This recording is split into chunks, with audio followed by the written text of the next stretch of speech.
So here are a few of my favorite things that persuade people. The first one is the yes ladder. I'll give you a situation. Let's say you call somebody and they say hello.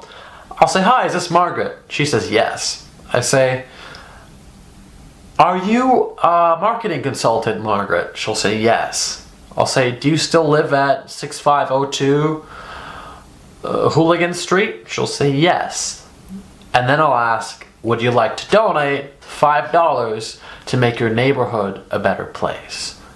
She has more of a chance of saying yes than if I just simply called and said, hey, want to donate $5? So by asking yes questions that are simple, you know you're going to get the yes answer to those questions. You'll be able to work people up to saying yes to your actual request. So give that a shot. Business people have used this for a long time. Universities use it to solicit donations. You can use it in your daily life to get whatever you want. And it may not always be successful, but you'll drastically increase the chances of persuading someone else. Now, another way to persuade people is by mirroring them. And if you've heard of that, I wouldn't be surprised because mirroring is very popular. But the thing is, it's very hard to actually mirror somebody effectively without looking like an idiot. So mirroring, for those of you that don't know, is basically if somebody walks up to me and they say, I'm having a really, really crummy day, the best way to actually influence them and persuade them to be happy is to say, I totally understand, but there's so many great things happening today.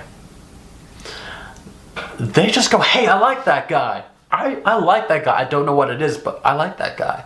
That's because you're mirroring them. But it's very difficult to do that with people you've met on the spot. I mean, if you can't predict their mannerisms and you can't act naturally because you're so caught up in your own head, you can't mirror them. So one way to persuade those people is to simply try to extend the amount of time you're spending with them until you can meet them on the same wavelength. What I'm saying is don't go in mirroring. What you want to do is try to talk to somebody and gain some trust and understanding between that person so that they tune into you.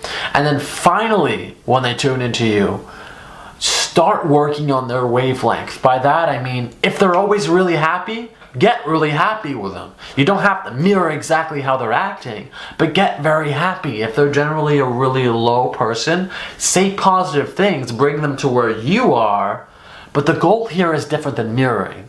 It's trying to persuade them to mirror you.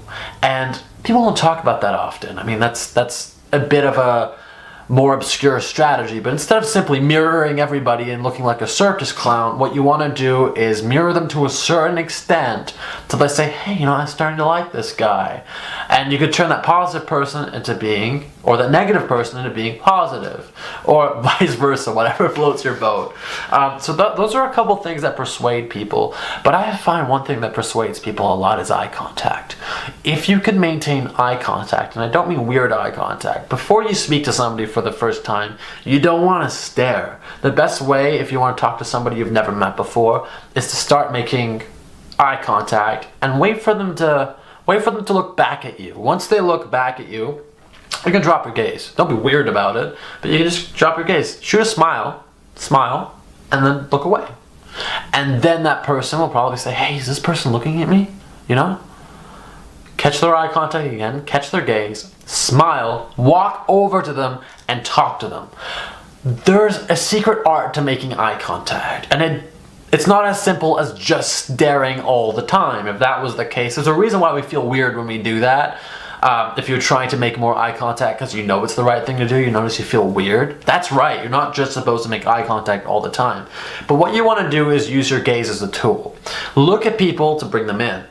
Drop your gaze. You don't want to feel like you're burning a hole in their head. Drop your gaze, look at them. But when you're speaking to somebody in a conversation, especially when you're building rapport with them and trying to convince them, you want to make as much eye contact as possible. And you don't just want to look directly in their eyes. I mentioned to focus on the color of their eyes, and do that. But also use your hands, okay? Use your hands, look at their face, focus on their nose. Don't just stare intently, and lean forward. When you lean forward, you show an interest. And when you show an interest in other people, they're probably going to show an interest in you too. So give that a shot. use those strategies.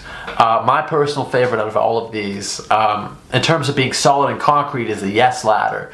But in terms of the art of persuasion, it's really, you gotta practice it in order for it to work. I can't just give you simple techniques and have you do them, because everybody works differently. You have your own way of being charismatic, of exercising your persuasion. So go ahead and do that. Use the tips that I'm giving you, but you don't have to use them all. Try to employ a couple and see what you're the best at and branch out from there.